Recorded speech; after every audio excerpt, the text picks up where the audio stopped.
Hey, social media, it's Kinite McCrae, lead visionary of This Is Why Inc., a Christian business building company that helps individuals and small business owners find their purpose and prosper in it. Listen, if you are a small business owner and you're out there and need some support to get, gain, and grow your business to the next level, why don't you check us out online? We're at www.ti-y.com. Okay, so for today's segment of Money Matters Mondays, What Matters in a Minute, I want to come back finally with another stimulus update. If you've been following for any number of time, you know I was giving stimulus updates and then I stopped. And part of that reason was because there was so much back and forth between the Republicans and the Democrats. And every time you give an update, you turn around and they do something different. And it was just becoming one of those situations where nothing was concrete. I think I have some information that I feel like is worth reporting right now, so that's why I'm going to continue with this stimulus update. So share, start a watch party, like it. You know this video is only a few seconds long, but for anybody out there that's suffering as a result of this economic crisis we're in, which is probably everybody to some extent, make sure you share this video. Okay, so we know that our government have been in back and forth negotiations about a stimulus package round two for the American people, for small businesses, for the economy. Well, this past weekend, Nancy Pelosi has given the Trump administration 48 hours to respond to her new stimulus package. Now, you're probably out there wondering, okay, well, what's in it? Well, there is additional PPP funding for small businesses, and this time it's supposed to be truly small businesses. There is a stimulus check, and what it looks like is that it's going to be about $1,200 to the tax filer, $1,000 to the spouse, and either 500 or 1,000 to the dependent. So what that basically means is for a family, average family of Florida, that could be about $35 to $4,000. So I'm sure that that would be very helpful. There's also funding for testing and tracing, for reopening the schools safely, for state and local government, for renters, homeowners, and the mortgage companies. And then last but not least, unemployment. And there's some other things in there, but I think those are the key things that you're most interested in.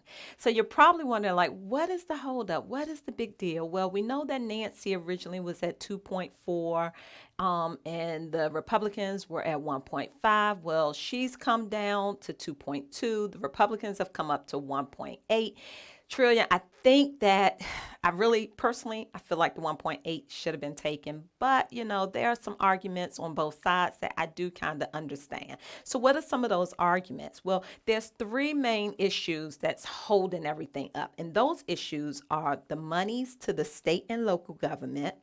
There's some concern about how much money is going to get divvied out to state and local government. So what the Republicans are saying is that, they don't feel like the state and local government should receive any money that isn't COVID related. And to some extent, I get that.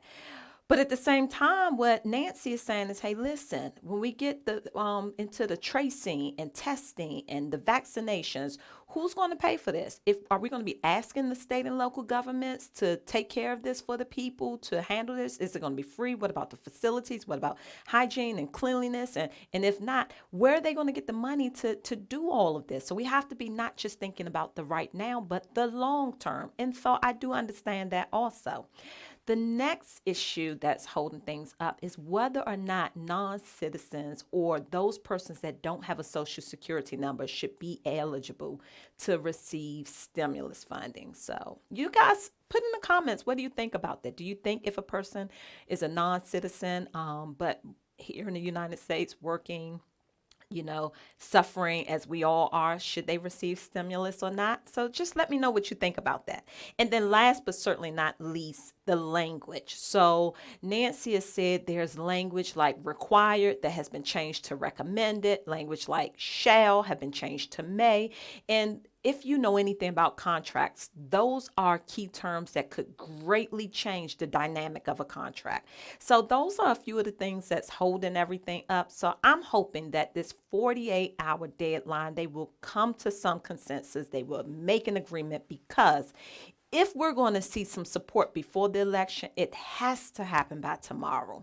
We know that Steve Mnuchin is still in the Middle East and potentially is returning today or no later than tomorrow. So they're kind of negotiating by phone, but There's a 7 hour difference there, so I don't know how effective that is. So I just wanted to share that. Now, in lieu of all of that, we know that Mitch McConnell is planning to present his own bill on the floor. So he is having the Republicans go to a vote regarding PPP funding. And basically, what he's saying is that he doesn't think that Nancy and Mnuchin is going to be able to come to a deal before the election. And so he's going ahead and he's submitting a bill for PPP funding to go out to small businesses to support them, putting it on the floor for vote tomorrow. And then on Wednesday, there's supposed to be about a $500 billion skinny bill that's going to go to vote on Wednesday.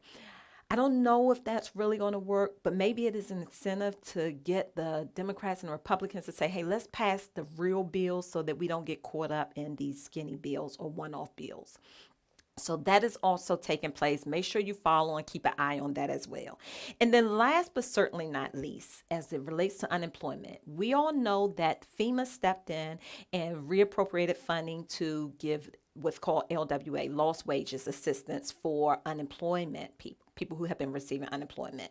So there's supposed to be $300 that will be retroactive from August 1st through September 5th. There's only 5 states left that have not already paid out this retroactive $300 to persons who are receiving unemployment. And for the sake of time, the only state that really matter in that 5 states is Virginia, because that's kind of in our area, so to speak. So if you are receiving unemployment from Virginia, that is supposed to come through either today, tomorrow, or no later than Wednesday. So there's going to be a retroactive lost wage assistance that's going to be paid out in lump sum to those persons who filed in Virginia for unemployment. It's going to run from August 1st through September 5th.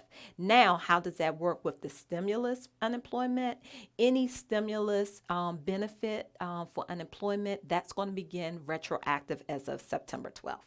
So this is kind of your stimulus update. You guys tell me what you think. Send some comments or inbox me if you have questions, and I'll be glad to answer. And listen, if you're listening, I want to remind you that if you are a business and you don't have your paperwork set up so that you can, get the support, the much needed support you may need when the stimulus package does finalize and roll out to the people and small businesses, hit us up, because we want to help make sure that you are in position to benefit from this package as it relates to your business, so that you don't find yourself in a hole. Once again, you can reach us at This Is Why Inc. at www.ti-y.com. And if you have not heard today, you are amazing no matter what the government says. So you matter. I'm Kinite. I'll see you next week. Be blessed.